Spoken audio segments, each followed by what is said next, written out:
Warga di sejumlah daerah menjerit menghadapi kenaikan pajak bumi dan bangunan yang oleh pemerintah kabupaten dinaikkan sepihak tanpa melibatkan rakyat. Di Kabupaten Pati, Jawa Tengah, nilai PBB sempat naik hingga 2 kali lipat atau 250% sebelum akhirnya dibatalkan. Hal serupa juga bermunculan dari berbagai kota lain, seperti di Jombang, Jawa Timur. PBB sempat naik 400%. Sedangkan di Cirebon, Jawa Barat, kenaikan PBB bahkan diwacanakan naik 1000%. Wajar saja jika warga menjerit dengan tarif baru, karena memberatkan ekonomi rumah tangga. Kenaikan ini dinilai ironis saat rakyat dipaksa menanggung beban pajak yang lebih besar.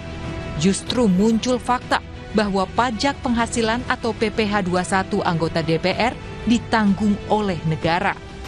Soal ketidakadilan upah ya contohnya. Karena Kementerian Keuangan harusnya lihat data. Sekarang itu kelas menengah itu menghabiskan 800 ribuan per bulan. Sekitar itu untuk sewa rumah. Dan ini 50 juta. Berapa kali lipat itu. Dan ini mencederai keadilan saya kira dalam kondisi ekonomi hari ini. Itu yang pertama. Yang kedua, kalau boleh usul solusi ke depan yang konstruktif ya.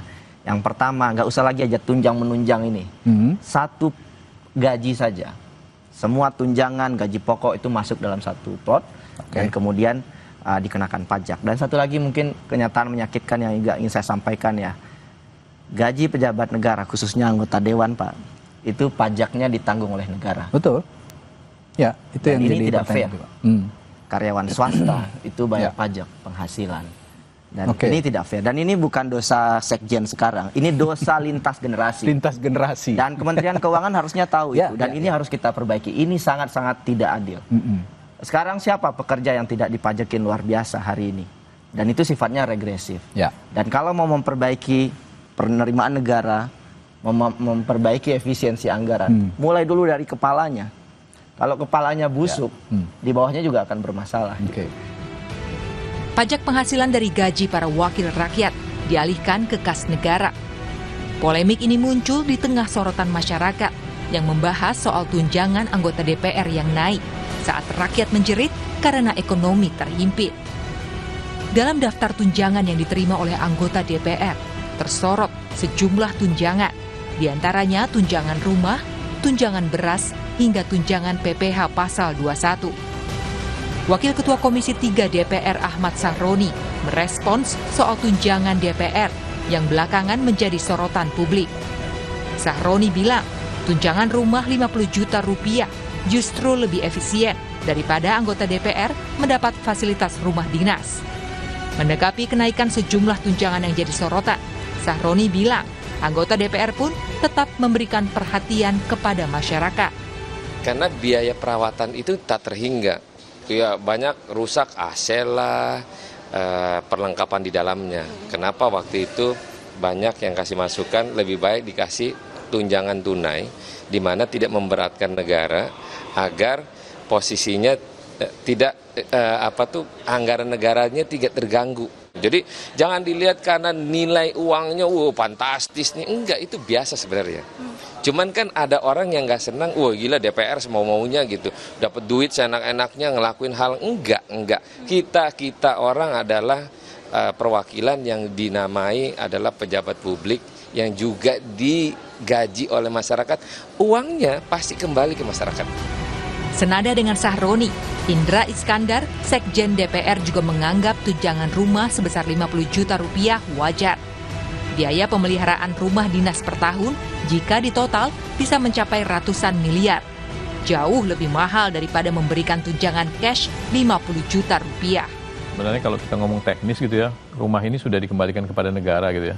Kemudian juga ada kewajiban negara untuk memenuhi hal-hal semacam itu gitu ya. Dan sebenarnya lembaga-lembaga tinggi lain juga semua tunjangan itu ada. Cuma kalau di DPR kan ribut ya. Lembaga-lembaga lain damai-damai aja sebenarnya. Gitu ya. Jadi sebenarnya, dan jumlahnya juga lebih besar sebenarnya. Jadi sebenarnya ini sudah sangat moderat. Kalau jadi pertanyaan-pertanyaan yang teknis semacam itu memang ini kan kita secara jujur juga harus katakan bahwa kondisi objektif dalam pengelolaan keuangan tuh antara rumah dengan diberikan dalam bentuk uang memang akuntabilitasnya lebih aman dalam bentuk uang, karena pemeliharaan rumah itu besar dan itu berpotensi memang ada fraud dan lain sebagainya. Di satu sisi, kenaikan PBB di berbagai kota diperlukan untuk mendongkrak pendapatan asli daerah. Namun keistimewaan anggota DPR justru dianggap mencederai rasa keadilan di masyarakat. Rakyat ditagih pajak, namun wakil rakyat mendapat pengecualian. Tapi menurut saya dengan kondisi ekonomi kita hari ini, kita harus arif begitu ya. Nggak ada ASN yang dapat, mungkin nggak banyak ASN yang dapat tunjangan beras ya. Tunjangan bensin. Apalagi beras sekarang harganya mahal gila-gilaan. Beras harganya mahal. Ini sangat melukai publik begitu. Jadi saya sepakat ada persoalan sistemik dari regulasi kita, itu harus dirubah. Gaji itu cukup satu aja, nggak usah ada tunjangan-tunjangan lagi terus kemudian nambah setiap tahun lewat Menteri Keuangan. Ada potensi abuse di situ gitu ya, konflik kepentingan. Dan saya kira pesan dari masyarakat kan sederhana. Jangan mengais di atas penderitaan masyarakat gitu. Apakah pemerintah melalui Kementerian Keuangan akan mengkaji ulang kebijakan tunjangan anggota DPR?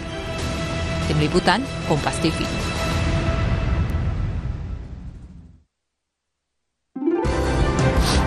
Saya Tifa Solesa melanjutkan Sapa Indonesia Malam. Saat rakyat dihadapi kenaikan pajak, tunjangan anggota DPR RI malah jadi perbincangan publik. Di antara sejumlah tunjangan anggota Dewan, ada satu yang juga menjadi sorotan.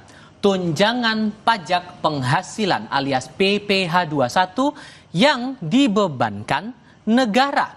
Kami diskusikan ini bersama para narasumber. Sudah hadir di studio Kompas TV kali ini Bima Yudhistira, Direktur Eksekutif Selyas. Bung Bima, apa kabar? Kabar baik, tapi masyarakat lagi nggak baik. Nah, makanya galau nih jawabnya dari pertanyaan saya. Tapi terima kasih sudah mau datang ke studio dan bergabung juga lewat sambungan dalam jaringan Wakil Ketua Komisi 13 DPR RI dari fraksi PDI Perjuangan, Andreas Hugo Pareira. Bung Andreas dengan Tifal di sini, apa kabar, Bung? Selamat malam, Tifa. Terima kasih semua sudah bergabung bersama kami kali ini. Bung Bima, saya paham bahwa sebetulnya kan kalau tunjangan PPh 21 ini aturannya sudah keluar dari tahun 2010. Keluar dari SE Setjen DPR saat itu, beban besarannya itu 2,6 juta per bulan. Tapi yang membuat akhirnya jadi perbincangan karena banyak tunjangan yang pada akhirnya keluar tuh, termasuk tunjangan rumah bagi anggota Dewan 50 juta. Dengan keluarnya aturan ini sudah lama, tapi ekspresi yang dikeluarkan publik sekarang ini terlihat seperti sekarang ini, baik itu di dunia nyata maupun dunia maya, cukup beralasan tidak menurut Anda? Ya, sense of crisisnya di mana kan gitu ya. Jadi kita melihat ini adalah sebuah momentum yang sangat mahal bahwa masyarakat sekarang itu dihadapkan pada masalah pajak. Jadi pajak ini kebijakannya adalah berburu di kebun binatang. Artinya apa? Basis pajak yang ada itu semakin kecil. Disposable income, pendapatan yang bisa dibelanjakan karena pajak pungutannya semakin banyak. Itu datanya begitu. Nah, kenapa momentumnya sekarang? Karena melihat bahwa satu, kan ada ide, ada tunjangan perumahan, kemudian ada ide kenaikan untuk tunjangan beras misalnya gitu ya. Itu yang memantik masyarakat akhirnya mulai melihat. Dan kita juga sebagai lembaga riset ini melihat, ini kelihatannya ini momentum bagus nih. Untuk bilang bahwa sudah terlalu besar. Kalau di total bukan cuma gaji, tapi juga tunjangan. Dan untuk khusus DPR di Indonesia itu ini anomali karena apa tuh? 30 kali ya sekali lagi ya 30 kali lebih besar daripada rata-rata pendapatan masyarakat Indonesia. Di negara lain, apalagi negara yang paling dekat salah satunya Selandia Baru lah. Itu nggak boleh maksimum 2 kali itu udah paling atas dari rata-rata pendapatan. Jadi kita melihat ada kontradiksi wakil rakyat. Dia kan berarti harus mewakili kondisi masyarakatnya. Ya kan, kecuali wakil rakyat memang konstituennya 1% orang yang paling kaya. Tapi kalau mewakili rakyat secara keseluruhan, dia rata-rata masa sampai 30 kali gaji dan tunjangannya plus pajaknya PPh 21-nya itu ditanggung oleh negara. Meskipun ini aturannya udah lama? Ya, persoalan aturannya sudah lama, tapi makin kontras yang terjadi sekarang. Dan sekarang jadi momentum untuk melakukan reformasi semua masalah soal remunerasi. Kenapa begitu? Karena kalau dilihat, bukan yang sebenarnya kita nggak bilang ini DPR, enggak. Pejabat negara, menteri, itu juga sama. PPh 21-nya itu dibayar oleh negara. Jadi begitu kita sampaikan, ini juga kita melayangkan kritik juga, begitu kita sampaikan fakta, itu kan salah seorang kolega kita kan menyampaikan fakta bahwa gajinya ditanggung negara, PPh-nya, pajaknya. Dilabelin hoax, dilabelin pernyataan yang tidak benar. Jadi masyarakat harus terbuka bahwa ada yang harus direformasi. Salah satunya adalah masalah struktur pejabat-pejabat tinggi negara. Oke. Seberapa besar sebetulnya benefit yang dirasakan oleh teman-teman anggota Dewan ini, Bung Andreas, dengan ada tunjangan PPh 21 ini?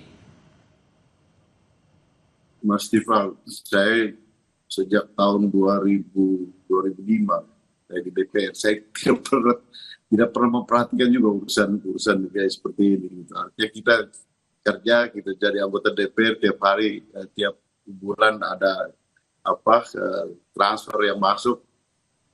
Sementara yang berkaitan dengan gaji, berkaitan dengan tunjangan dan yang lain-lain, tunjangan dan yang lain-lain itu ya itu wilayahnya Kementerian Keuangan yang memutuskan itu, dan kita ya menjalankan apa yang ada. Saya ingat tahun 2005 ketika masuk itu kita dapat berapa ya, total itu 27 kalau nggak salah, dengan potongan-potongan partai, potongan fraksi, ya jumlah take home pay-nya sekitar 15-16an.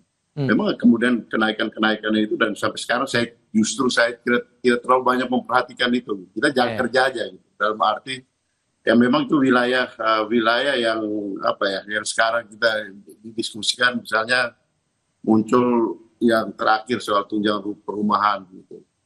Ya yang sebelumnya memang nggak ada gitu, karena dapat rumah jabatan. Tapi dengan banyaknya suara-suara di publik sampai sekarang ini, Anda bersama dengan teman-teman PDIP gimana ngeresponnya? Ya ini baru sebenarnya sudah dari beberapa bulan yang lalu sebenarnya. Artinya keputusan itu sudah dari periode yang sebelumnya, dan muncul ke publik karena beberapa waktu ini ada yang mungkin menyampaikan itu. Sehingga sebenarnya hal ini buat saya pribadi, saya nggak terlalu perhatikan juga gitu.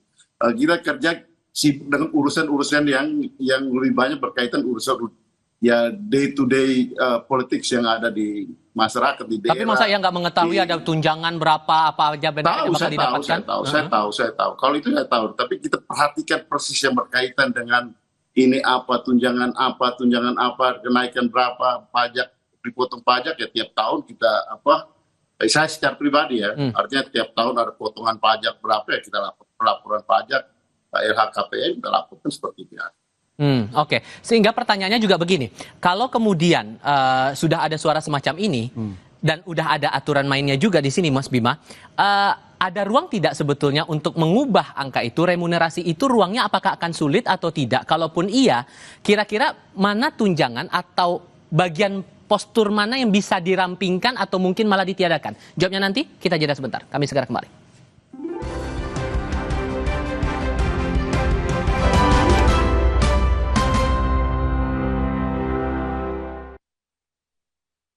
Aku coba le mineral. Saya harus kasih giliran ke Bung Andreas dulu sebelum ke Mas Bima. Bung, begini, karena kan banyak suara juga nih sekarang berkeliaran di media sosial terutama, ini tidak sesuai dengan semangat efisiensi pemerintah, kemudian tidak peka dengan kondisi beberapa daerah yang naik pajak bumi dan bangunannya sampai 1000%, bahkan ada yang bilang begitu. Dari teman-teman Anda, setidak-tidaknya dari fraksi PDI Perjuangan, apakah ngerasa tunjangan yang didapatkan saat ini masih ada yang bisa dirampingin atau malah ditiadakan, atau justru malah ya mending dengan angka yang sekarang aja? Ya itu tadi, Tifal. Artinya apa? Kalau saya secara pribadi, kalau memang juga tidak terlalu banyak dibicarakan, kita lagi banyak sibuk dengan pembicaraan yang lain sih. Ketika saya masuk di DPR, saya tidak bertanya juga gaji saya berapa gitu. Dan ketika ya di dalam perjalanan ini kan sejak 20 tahun yang lalu. Dan di dalam perjalanan bahwa ada kenaikan-kenaikan, ya kita syukuri bahwa itu yang negara siapkan untuk kita, ya kita jalankan. Gitu. Bahwa kemudian kalau ada perubahan-perubahan, saya kira itu adalah yang berwenang, yang mengatur, yang mengurus itu dari suara masyarakat silakan dihitung soal kepantasan, soal kelayakan dan sebagainya yang berkaitan dengan penghasilan. Kalau saya secara pribadi ketika saya masuk menjadi anggota DPR, saya tidak pernah berpikir bahwa berapa yang gaji saya yang saya terima, berapa Tapi ketika menghitung, karena dulu ketika saya sebelum jadi anggota DPR di profesi saya sebagai dosen di kampus, ya saya lihat waktu itu kita hitung-hitung hampir sama banyaknya gitu. Tahun 2000-an gitu, tahun 2005 gitu. Tapi ya dalam perjalanan waktu ada kenaikan, ya kita syukuri aja gitu, dalam bahwa ada negara menyiapkan anggaran-anggaran yang termasuk tunjangan-tunjangan yang ya mungkin sekarang jadi menurut pendapat banyak orang begitu banyak dan menjadi berlebihan. Tapi juga ya pengeluaran sebagai politisi itu juga lumayan banyak, yang banyak hal pengeluaran yang juga di luar hitungan seperti orang yang mempunyai gaji tetap dengan pengeluaran yang tiap hari harus kita lakukan. Jadi sehingga sederhananya dengan nominal sekarang cukup lah ya, atau merasa ada yang perlu dirampingin lagi nih Bang? Kenapa? Perlu ada yang dirampingin lagi nggak? Kalau itu relatif. Kalau kita di politik itu bagaimana memanage, banyak juga politisi yang setelah tidak menjadi politisi lagi kembali pulang pokok gitu, modalnya kembali. Kenapa? Karena memanage kehidupannya itu di dalam politik itu beda dengan ketika kita memanage sebagai ya pegawai yang mempunyai gaji tetap atau pengusaha gitu. Di politik ya beda situasi memanage keuangan itu. Perlu manajemen tersendiri lah gitu. Sehingga Mas Bima kalau melihat perspektif tadi dan dengan dinamika sosial yang ada sekarang, menurut Anda, perspektif Anda dari struktur tunjangan dan gaji itu masih ada yang bisa dirampingin atau malah ditiadakan, atau yang sekarang ini ya dengan segala konsekuensinya yang harus diberikan begitu kepada anggota dewan? Iya, jadi mau dibandingkan dengan misalnya garis kemiskinan. Kalau anggota DPR mewakili orang miskin, garis kemiskinannya berapa? 600.000 per orang per bulan versus 100 juta. Ya. Gak usah versus 100 juta deh, versus PPh 21 yang dikembalikan. Tunjangan PPh 21 pajak itu 2 juta lebih kan. Jadi dari pajaknya aja satu orang anggota DPR itu bisa menghidupi 3 orang miskin. Baru dari pajak PPh 21-nya. Jadi 600.000 versus semua tunjangan gaji 100 juta per bulan, itu nggak adil. Kemudian kalau dibandingkan, karena tinggal di Jakarta, gedung DPR-nya di Jakarta, nggak boleh jauh dari Jakarta. Jadi dari Jakarta itu rata-rata biaya hidupnya itu sekitar 14 juta per orang. Sama 100 juta, itu gapnya itu masih besar. Jadi konkretnya gimana? Konkretnya gini, ini karena sudah menjadi isu yang dimonitor oleh publik, dan publik berhak dong tahu transparansi tadi. Ini kita menentukan mana tunjangan yang harus kemudian ditiadakan atau dikurangi. Menurut Anda? Harus ada komite remunerasi independen. Itu pelajaran dari Selandia Baru. Bukannya anggaran lagi kalau bikin komite-komite begitu? Komite ini isinya independen. Tapi juga ada asalnya dari misalnya mantan anggota dewan yang sudah bukan politisi lagi. Untuk bisa memberikan tadi, kalau misalkan Pak Andreas bilang, manajemen keuangan kita jangan disamakan dengan pegawai misalnya. Ya, tapi mantan anggota dewan yang sudah nggak punya kaitan, dia bisa masuk ke komite, akademisi dan lain-lain. Itu yang menjadi rujukan, sehingga ada dasarnya tadi. Misalnya kesimpulan komitenya gini deh, single salary 1. Jadi semua tunjangan, macam-macam perumahan dan lain-lain, yang penting single salary tidak boleh lebih dari 2 kali rata-rata biaya hidup di Jakarta.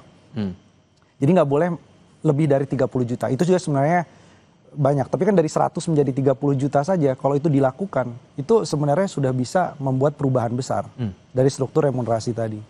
Sehingga kalau menurut Anda perlu ada badan lagi, itu kan prosesnya pasti akan panjang lagi. Sementara kalau kita lihat yang ada struktur sekarang ini, versi Anda, mana yang bisa dipangkas atau bisa dirampingin? Yang sekarang yang bisa dipangkas ya, 50 juta per bulan dari perumahan. Padahal rata-rata itu di Jakarta itu 800.000. Berarti artinya jangan terlalu gapnya terlalu jauh. 2 kali itu maksimum sekali, itu per bulan. Ya, nanti dapatnya kos-kosan dan lain-lain, katanya wakil rakyat, jadi harus diturunin juga tuh gaya hidupnya untuk kepentingan itu. Kemudian tunjangan beras dan lain-lain itu hapus. Tunjangan-tunjangan yang tidak ada kaitan langsung misalnya, kalau ada tunjangan listriknya lagi itu coret.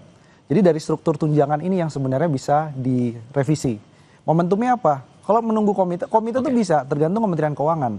Bolanya ada Kementerian Keuangan sekarang. Tapi menunggu itu sekarang momentum RAPBN 2026. Jadi harapannya ini dibahas di DPR sehingga ada perubahan signifikan dari struktur remunerasi. Bung Andreas setuju nggak kalau bagian itu yang dirampingkan, tunjangan-tunjangan yang diperspektifkan sama Mas Bima? Ya kalau Mas Bima jadi Menteri Keuangan mungkin bisa itu. Nggak perlu Pak, nggak perlu nunggu tanya Bu Sri Mulyani kayaknya. Tinggal dia punya political will nggak nih. Tapi kalau menurut Anda gimana Bang Andre? Ya itu tadi yang saya katakan tadi bahwa ya kebijakan itu ada di Kementerian Keuangan, mereka yang mengatur itu. Kalau saya sebagai anggota DPR kita terima apa yang sudah diputuskan. Oke. Tapi sekarang yang jelas adalah ini masih akan jadi diskursus, tinggal kepekaan masing-masing saja untuk mencermati itu semua. Bung Andreas, Mas Bima, terima kasih banyak sudah mau hadir dan bergabung dalam diskusi kami kali ini. Sehat selalu semuanya. Selamat malam. Selamat malam, terima kasih. Oke, selamat malam.